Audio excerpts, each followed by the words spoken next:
45 ఏళ్ల సినీ ప్రస్థానం. ఏ పాత్ర వేసినా ఆ పాత్రకి పూర్తిగా న్యాయం చేసే నటుడు.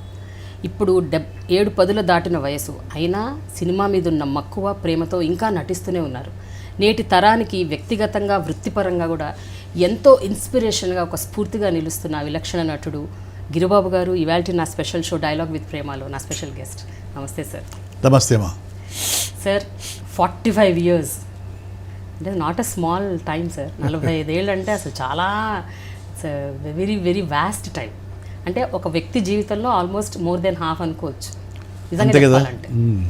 సో 45 ఏళ్ళు ఎలాంటి వివాదాలకి లోను కాకుండా, ఎలాంటి కాంట్రవర్సీస్ లేకుండా ఒక సాఫీ నట జీవితాన్ని ఎలా గడుపుకుంటూ వచ్చారు అసలు? How was it possible? నాకు అది తెలుసుకోవాలండి ముందు. మీ సక్సెస్, విక్టరీ కంటే కూడా I want to know about this. దాని ప్రత్యేకత ఏం లేదమ్మా. బై బర్త్ మెంటాలిటీని బట్టి ఉంటుంది.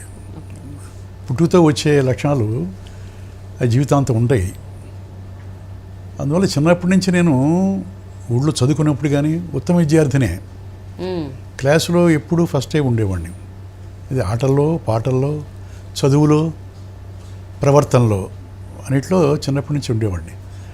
పక్క పిల్లలతో, నా కొలీగ్స్తో ఆడుకుంటున్నప్పుడు కూడా చిన్న చిన్న తగాదాలు ఉండేవి కాదు. మరి అగ్రెసివ్గానే ఉండేవాడిని, స్నేహపూర్వకంగా ఉండేవాడిని, అందరిని ఆకట్టుకునేవాడిని. నేను లీడర్గా ఉండేవాడిని. లీడర్గా ఫస్ట్ ఫారం నుంచి నా చదువు, హై స్కూల్ చదువులు అయిపోయేదాకా యునానిమస్గా నన్ను సిపిఎల్గా ఎన్నుకుంటారు. ఓకే. అంటే అటు నాయకత్వ లక్షణాలు ఉన్నాయి, ఇటు విద్యాధికుణ్ణి. అంటే చదువులో కూడా మొదటి బెంచీలో ఉంటాను. ఆటల్లో అన్నిట్లో. అంటే నేను చెప్పేది ఏంటంటే, ఒక సినిమాలో కథలో హీరో ఎట్లా ఉంటాడో అలా స్టార్ట్ అయింది నాది. అందువల్ల వివాదాలకి దూరంగా ఉంటాను. చిన్న చిన్న సమస్యలు రాకుండా ఎవరికి ఉండవు. వాటిని సమర్థించుకుంటూ, సాల్వ్ చేసుకుంటూ, సమన్వయంగా చేసుకుంటూ వస్తా. అందువల్ల 45 సంవత్సరాలు వివాదాలతో లేకుండా, ఇబ్బందులు లేకుండా, అందరితో స్నేహపూర్వకంగా, డైరెక్టర్స్ కాదు, ప్రొడ్యూసర్స్ కాదు, కో ఆర్టిస్టులు కాదు, అందరితోటి నాకు ఎక్కువ మంది స్నేహితులు ఉన్నారు ఇండస్ట్రీలో. ఎక్కువ మంది నన్ను అభిమానించే వాళ్ళు కూడా ఉన్నారు. నేను గర్వంగా చెప్పుకోవడం కాదు, అది మరి ఆ భగవంతుడు ఇచ్చిన అదృష్టం అనుకుంటాను. కానీ మీకు ఇంకొక పేరు కూడా ఉంది, మీరు అజాత శత్రువు అంటారు. గిరిబాబు గారికి అసలు శత్రువులు లేరు. ఏమైనా చిన్న చితక సమస్యలు ఒకరు వచ్చి మీద పడ్డా కూడా అదేమిటో వాటంతటా అవి సంసిపోతాయో, లేకపోతే మీరు చాలా చాకచక్యంగా దాన్ని సాల్వ్ చేస్తారో తెలియదు. కానీ మొత్తానికి, ఎందుకంటే నేను విన్నది మీకు ఒకానొక టైంలో ఎన్టీ రామారావు గారితో కూడా ఒక ఇష్యూ వచ్చింది. సింహబలుడు, సింహగర్జన మీరు తీశారు, ఆయన సింహబలుడు చేశారు. అప్పుడు ఆ తర్వాత కాలంలో మీ అబ్బాయి, మీ బోసుబాబు గారి సినిమా టైంలోనే చిరంజీవి గారి సినిమా, అదే ఇద్దరిది కౌబాయ్ స్టోరీస్. యా. సో ఇలా పెద్ద పెద్ద వాళ్ళతో, అప్పుడు స్టార్స్తోని, అప్పుడు గొప్ప నటులతోని మీకు ఆ చిన్న చితక ఒక క్లాష్ లాంటిది వచ్చినా కూడా యూ మేనేజ్డ్ ఇట్. అది అంటే how was that? How was that possible? Possibility కాదమ్మా. ఇప్పుడు ఇది ఒక చిత్రరంగం అనేది ఒక గుర్రాల పందెం లాంటిది, అంతే కదా. ప్రతి వాళ్ళు దూసుకుపోవాలనుకుంటారు. పరుగు పందెం ఇది. ఆ పరుగు పందెంలో ఒక రాజకీయంలో కానీ, సినిమా ప్రపంచంలో కానీ ఒకళ్ళని ఒకళ్ళు ప్రేమించుకుంటూ సామరస్యపూర్వకంగా పోరు. ఎవరు దారి వాళ్ళది, ఎవరు త్వరగా ముందుకు పోవాలని చెప్పి వాళ్ళ గుర్రాన్ని పరిగెత్తిస్తుంటారు. అది సహజమైన లక్షణం. లేకపోతే ఇక్కడ మనలేము, సక్సెస్ కాలేము. ఆ పద్ధతులు పక్క వాళ్ళు చేసినా కూడా వాళ్ళ చిరకాల మిత్రులే నాకు. వాళ్ళతో బోల్డెని సినిమాలు చేసి ఉన్నవాడిని. ఇలాంటి చిన్న చిన్న డిస్ప్యూట్ వచ్చినప్పుడు సహజమైన వాతావరణంలో వస్తాయి. వాటిని మనం మేజర్ ఇష్యూ చేసుకోకూడదు అనే ఉద్దేశంతో సామరస్యపూర్వకంగా వాటిని సాల్వ్ చేసుకోవచ్చా.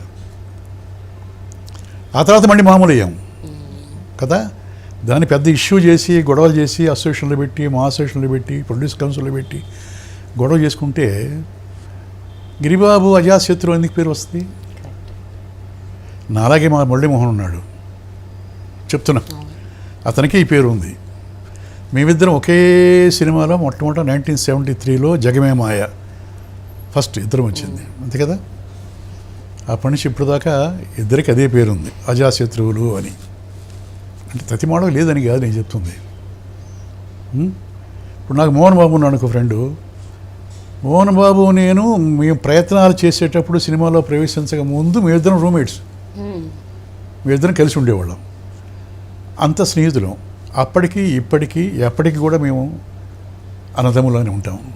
మురళీమోహన్ కూడా మేము కూడా చెప్తున్నా. ఇంకా నాకు ఆత్మీయులైన స్నేహితులు సరే గుమ్మడి గారు, సత్యాన్ గారు, రంగనాథు, శరత్ బాబు, ఇదంతా అంటే నా మెంటాలిటీకి దగ్గరగా ఉండేవాళ్ళందరూ అలా నడుపుకుంటూ వచ్చాం ఇంతకాలం. కానీ ఒకటి చెప్పండి, అలాంటి ఇష్యూస్ ఏమైనా జరిగినప్పుడు జనరల్గా ఒక రకమైన చిన్న ఈగో ఉంటుంది. నేను వెళ్ళి ఏంటి మాట్లాడేది, నేను వెళ్ళి ఏంటి చెప్పుకునేది, వాళ్ళకు కూడా ఉండాలి కదా అన్న ఒక స్మాల్.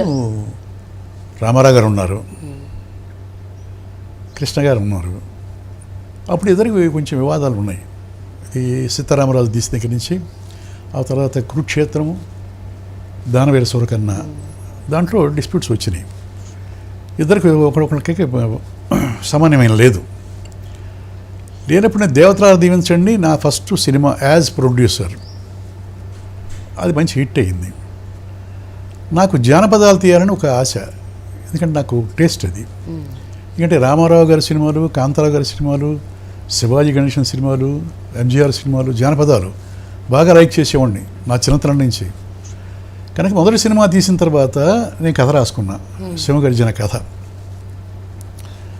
ఆ సినిమా తీయాలని. దాంట్లో ఇద్దరు హీరోలు అంటే ఒక పెద్ద హీరోని పెట్టుకోవాలి, ఒక హీరో నేను వేయాలి అనే ఉద్దేశంతో ఆ కథ రాసుకున్నాను. కృష్ణ గారికి వినిపించడం జరిగింది. వాళ్ళిద్దరికీ అప్పుడు వివాదాల్లో ఉన్నారు, రామారావు గారు, కృష్ణ గారు కదా. మరి కృష్ణ గారిని నేను పెడుతున్నా, కృష్ణ గారితో ఎక్కువ సినిమాలు చేస్తున్నాను నేను. 150 చేశాను కంటిన్యూస్గా. ఆయనతో సినిమాలు చేస్తున్నా, రామారావు గారితో చేస్తున్నా అప్పుడు. బట్ సింహబలుడు, సింహగర్జన 2 సినిమాలు స్టార్ట్ అయినాయి. 2 జానపదాలే. రాఘవేంద్రరావు గారు, వాణిశ్రీ, సత్యనారాయణ, మోహన్ బాబు, రామారావు గారు సరే హీరో. మంది కృష్ణ, నేను, శరత్ బాబు, మోహన్ బాబు, వాళ్ళిద్దరు విలన్స్, మీ ఇద్దరు హీరోస్. కాకతాళీయంగా తీసిన సినిమా అది, పోటీలకు కాదు. రామారావు గారి మీద, నాగేశ్వరరావు గారి మీద పోటీకి నేను ఎందుకు తీస్తాను? ఆదర్శంగా వాళ్ళని తీసుకొని మేము సినిమాలో ప్రవేశం చేసాం. ఎవరిని? ఇద్దరిని. ఒక కృష్ణ గారు కాదు, ఓ కృష్ణరాజు కాదు, ఓ శోభరావు కాదు, వచ్చిన తర్వాత వచ్చిన వాళ్ళందరూ కూడా రామారావు గారు, నాగేశ్వరరావు గారిని ఆదర్శంగా తీసుకునే సినిమాల్లోకి వచ్చారు. మేము కూడా తర్వాత మేము కూడా అంతే. కనుక వాళ్ళ మీద పోటీ దీనిగా. బట్ సమ్ ఫెలోస్ ఉంటారు కదా, ఆయనకి బ్యాడ్ రిపోర్ట్ ఇచ్చారు. ఓకే, మీకు వ్యతిరేకంగా ఉన్న కృష్ణ గారిని పెట్టి సేమ్ జానపదం, ఒకే కథ, 2 కథలు ఒకటే, నెక్స్ట్ ఆయన హీరో పెట్టి మీ మీద వ్యతిరేకంగా తీస్తున్నారు గిరిబాబు గారు. పేర్లు కూడా అవే. సింహబలుడు అంటే సింహ గర్జన పెట్టాడు అని ఆయనకి లేనిపోని మాటలు చెప్పారు. మరి ఎంతటి వారైనా, ఎంత మహాత్ముడైనా, ఎంత గొప్ప నటుడైనా చెప్పుడు మాటలకి చెవిగ్గుతారు కదా. అలా ఆయనకు కోపం వచ్చినప్పుడు నేనేం చేయాలి? అంత పెద్ద మహానటుడు, ఆయన ఆదర్శంగా తీసుకొచ్చిన వాళ్ళం, ఆయన పని చెప్పుకోవాలి, క్లారిఫై చేయాలి కదా. అందువల్ల నేను వెళ్ళా. కోపం వచ్చిందని మీకు తెలిసిందా, లేకపోతే మీరు జస్ట్ ఊహించుకున్నారా ఏంటి? ఎవరైనా చెప్పారా మీకు ఆయన కోపం వచ్చిందని? ఓకే, సో అందుకని క్లారిఫికేషన్ ఇద్దామని అనుకున్నప్పుడు మరి కృష్ణ ఫీల్ అవుతాడు కదా. మనం చేస్తున్నప్పుడు మీరు రామారావు దగ్గర పోయి క్లారిఫికేషన్ ఇవ్వటం ఏంటి అని చెప్పి ఆయన అనుకుంటాడు కదా.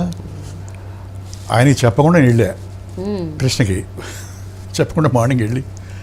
ఇంటర్వ్యూలు చాలాసార్లు ఇవి వచ్చినాయి అనుకోండి, చెప్తున్నా. వెళ్ళిన తర్వాత మార్నింగ్ వెళ్ళి 6 o'clock వెళితే పొట్టి కాశయ్య గారు, అశ్విని దత్తు, రుక్మాంగధర్రావు వీళ్ళంతా కూర్చొని ఉన్నారు. దేవర్ షాక్డ్, ఇది గిరిబాబు ఇక్కడికి వచ్చాడేంటి అని. అందరికి నమస్కారం పెట్టిన వాళ్ళు నమస్కారం కూర్చొని మర్యాద చేశారు. పెద్ద ఆయన వచ్చారు. వచ్చిన తర్వాత నన్ను చూసి, ఏం బ్రదర్ నమస్కారం పెట్టాను, ఏం బ్రదర్ ఎవరు యూ బాగున్నావా అని చెప్పి అన్నాడు.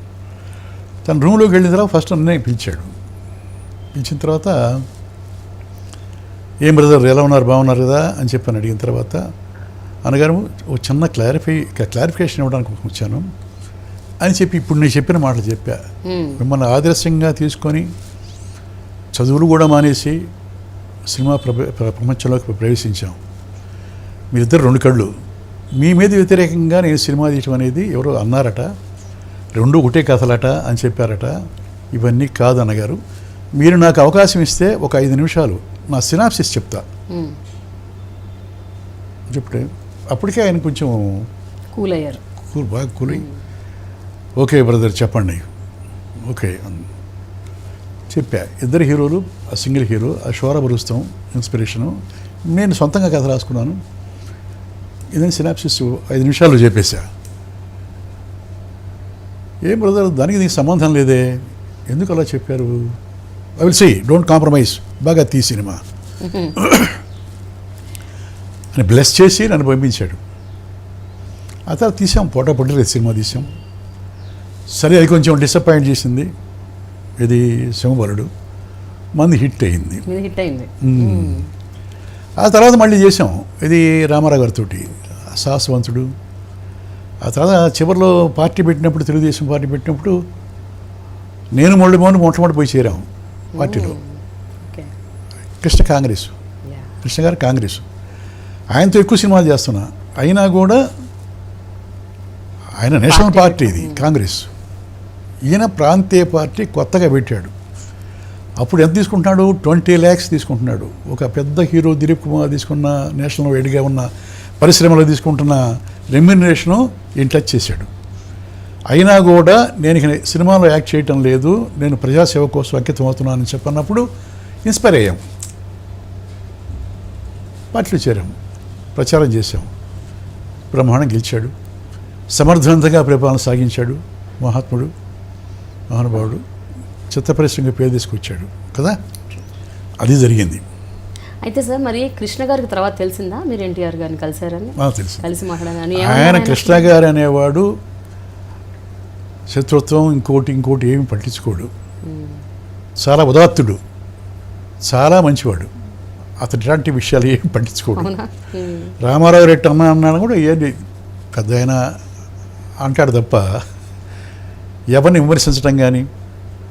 కృష్ణ గారు తను యాక్ట్ చేసే ప్రొడ్యూసర్లు చివరిలో వాళ్ళు ఇబ్బందులు పడి రెమ్యునరేషన్ ఇవ్వకపోయినా కూడా ఓకే అని చెప్పే మనిషి.